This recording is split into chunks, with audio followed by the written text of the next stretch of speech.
All right, so let's talk real briefly about belt-mounted IFAKs. So what I want to cover today is the TPG black slider pouch. And real quick, I've got it next to the LBT 9022 here, just so you can see a rough size comparison. So it's the same width, it is the same height, but it has more expandable depth. All right, so you can get probably 2.5 times as thick of a kit in the TPG black as you can the 9022. And then while I've got them both on the table for price comparison, the TPG black empty right now is $36, and I just checked the 9022, it's $40 on LBT's website. So pretty comparable price. You can get a discount on LBT stuff if you set up an account in your military. I don't remember what it is. And TPG might be the same way. You might be able to get a discount, but I can't remember. So just MSRP 36 and $40. All right, we'll go ahead and take a look at this thing a little bit closer. All right, so looking at the TPG black slider pouch here. So full disclaimer, I was fully aware, or I was not at all aware of TPG until about Black Friday last year, and then I found them. They don't make a whole lot of stuff. They make a handful of IFAK type pouches. They make some dangler pouches, and then I think they have their own plate carrier. Outside of that, they've got some medical supplies for stocking these kits, but I don't really think they make much more than that. What's cool about them is they make all of your non-common colors. So if you're looking for something, and a lot of other companies don't stock that color, I would suggest checking out TPG. As you can see, they've got multicam black. I think they have all the flavors of multicam. They've got one of the ATACs. They do wolf gray. So a lot of those colors that are more common or becoming more common but aren't necessarily stocked by a lot of companies, they have those covered. All right, so the slider pouch specifically comes in two parts. You've got your insert here, which we'll go over in just a minute, and then the sleeve, which is either belt or MOLLE mounted. All right, so front face of the sleeve, you've got a little patch there so you can indicate that it's your IFAK. It's got some shock cord retention on the top and the bottom, which is to keep the sleeve tight on the insert, as there's no other means of retaining it. There's no Velcro on the inside or anything like that. You could also use that for retaining a tourniquet or something if that's what you wanted to do. So that's there. And then for the mounting, so it's a 3-column wide mounting. You could probably stretch that to 4 if you wanted to. I think there's enough play in these straps that you could go either way on that one.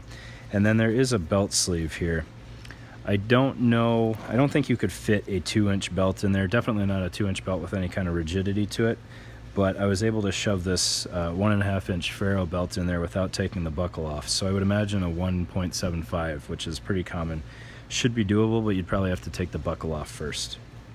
All right, and then if you're feeling really squirrely and you wanted to put this over a really stout belt, it wouldn't be ideal, but you could always just run it through the sleeve. I don't know, if you're stuck in that situation anyways, give it a shot. You probably pay out some retention on there. You could put a pretty stout belt in there. You might even be able to get this thing around like a Cry Blast belt. Be interesting to see. All right, so that's the pouch, and then the insert is right here. All right, and it's a quad fold type setup with a pull handle on each end, a nice big pull handle, so you can get that with gloves on, no problem.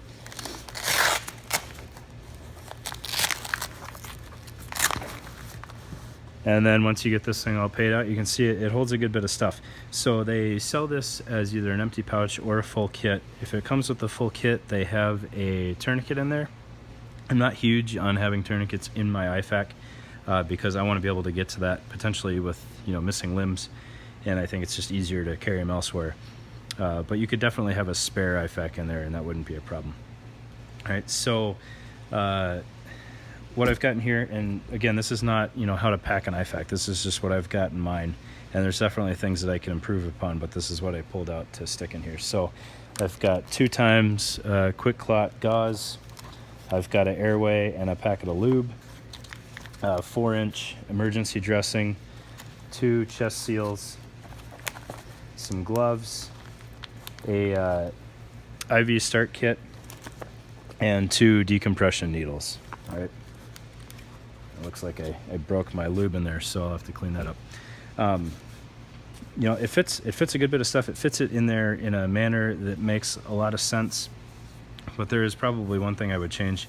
I like that they have a long spot for the chest seals there, but I would probably prefer that they had flipped some of the orientation in the center spot so that you could put your gauze and your bandage running vertically in there. I just think it would fold up a little bit better. But other than that, it holds the stuff in there really nice. You can definitely make it into a more micro IFAK if you want by just not putting as much stuff in there. It folds up really tight. You can take a lot of slack out of the slider portion. Or you can see you can have a pretty stout kit in there and it'll fold up fine. So yeah, the TPG black slider, they also have a mini slider which is pretty comparable to the Blue Force Gear Micro. You can see it's pretty minimal in the amount of supplies, so a little bit more minimal than I'm comfortable with. But this thing is by no means a giant package, and you can definitely get it as small as a 90-22 while still retaining your stuff. You've got a nice clean work area here, whereas with the 90-22, which is another one of my favorites, you know, you pull that ripcord and all of your stuff is out. Now you can put it in a bag, but it's a little bit difficult to work out of a Ziploc bag or a vacuum sealed bag or something like that. So TPG black slider, definitely check them out. They make some cool stuff, and it's really affordable for what it is, especially compared to some of the other products that are out there. So thanks for your time, guys.